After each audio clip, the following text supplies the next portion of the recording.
समाप्त कर दी। सिद्धार्थनगर के वाणिज्य कर विभाग में शुक्रवार को स्वैच्छिक रक्तदान शिविर का आयोजन किया गया, जिसमें विभाग से जुड़े जिले के सभी कर्मचारियों, अधिकारियों के साथ साथ व्यापारियों ने भी बढ़ चढ़कर हिस्सा लिया। वहीं जिले के असिस्टेंट कमिश्नर वाणिज्य ने अपने सभी कर्मचारियों और व्यापारियों को इस रक्तदान में सक्रिय रूप से सहयोग देने के लिए आभार व्यक्त किया है। सिद्धार्थनगर में भी रक्तदान का शिविर का आयोजन किया गया है, जिसमें समस्त वाणिज्य कर विभाग के अधिकारीगण, कर्मचारीगण, अधिवक्ता बंधु, चार्टर्ड अकाउंटेंट, समस्त स्टेक होल्डर और व्यापारी बंधुओं ने मिलकर रक्तदान में जो है सक्रिय रूप से सहयोग किया है। इसके लिए मैं जो है सभी का आभार व्यक्त करता हूँ। ग्रेटर नोएडा में IIMT कॉलेज की शिक्षिका ने कॉलेज के मैनेजिंग डायरेक्टर और विभाग अध्यक्ष पर प्रताड़ना करने, शोषण करने और पैसे हड़पने का आरोप लगाया है। शिक्षिका ने पूरा मामला थाने में दर्ज कराया। शिक्षिका का कहना है कि कॉलेज के कुलपति से शिकायत करने पर भी आरोपियों के खिलाफ कोई कार्रवाई नहीं हुई। IIMT कॉलेज पढ़ता है, वहाँ की आज एक फीमेल फैकल्टी ने तहरीर दी थी और उस तहरीर के आधार पर थाने पर आज 406 और 504 IPC का मुकदमा पंजीकृत किया गया है और मुकदमा पंजीकृत करने के बाद इसमें आगे की वैधानिक कार्यवाही की जा रही है। अमृतसर में कड़ाके की ठंड देखने को मिल रही है। इस ठंड के कहर में भी सचखंड श्री हरमंदिर साहिब में आए श्रद्धालुओं की आस्था में कोई कमी नहीं नजर आई है।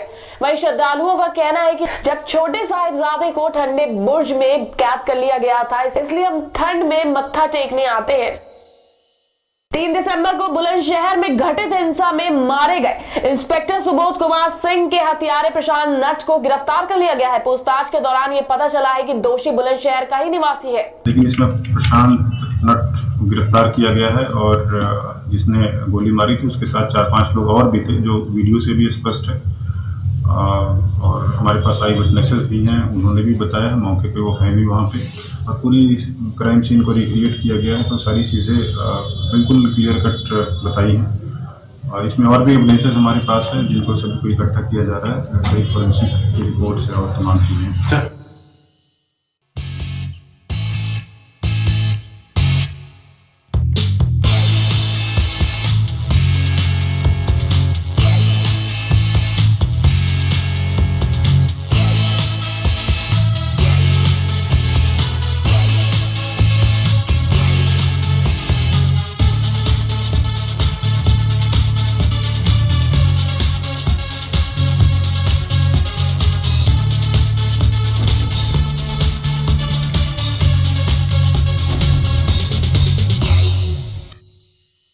वाराणसी के वरिष्ठ पुलिस अधीक्षक के निर्देश पर इनामी अपराधियों व महिला संबंधी आरोपियों के विरुद्ध चलाए जा रहे अभियान में आदमपुर पुलिस को सफलता हाथ लगी है। आदमपुर थाने के SI नागेंद्र चौहान ने महिला से छेड़खानी करने वाले आनंद कुमार और गोलू को गिरफ्तार कर लिया है। पकड़े गए दोनों अपराधी महादेव राजघाट वाराणसी के निवासी हैं। फिलहाल पुलिस ने अपराधियों पर कार्रवाई करते हुए दोनों को जेल भेज दिया है।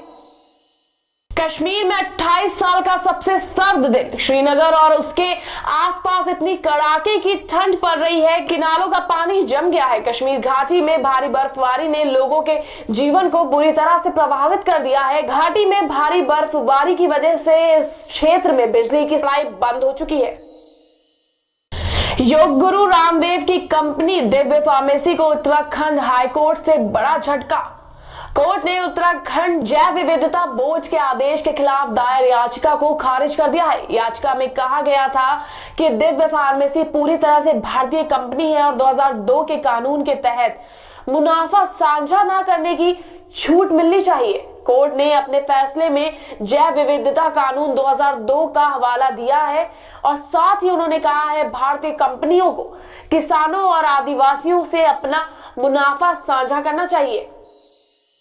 नोएडा के सामना सेक्टर 58 में एक पार्क में जिला प्रशासन के बिना परमिशन के बाद भी मुस्लिम समुदाय के लोगों ने जबरन जुम्मे की नमाज पढ़ने की कोशिश की, जिसके बाद पुलिस ने पार्क में पानी की बौछार करवा दी, जिससे नमाज न पढ़ी जा सकी। वहीं दूसरी तरफ नोएडा के सेक्टर 63 के पार्क में मुस्लिम समुदाय के लोगों ने शांतिपूर्वक जुम्मे की नमाज अदा की।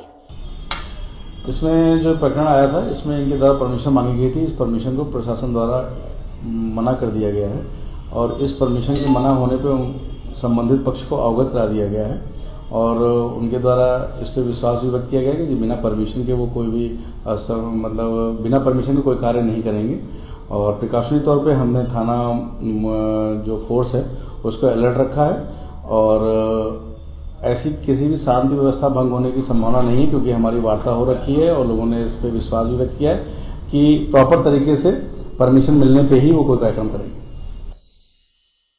शाहजहांपुर में कैबिनेट मंत्री सुरेश खन्ना ने एक बयान दिया है। उन्होंने कहा है कि ओम प्रकाश राजभर और अनुप्रिया पटेल की बागपत से बीजेपी को 2019 के लोकसभा चुनाव में कोई फर्क नहीं पड़ेगा। सुरेश खन्ना का कहना है कि जीत के लिए मोदी की लहर काफी है। साथ ही उन्होंने ये भी कहा कि राजभर और अनुप्रिया पटेल को पार्टी ने पूरा सम्मान दिया है।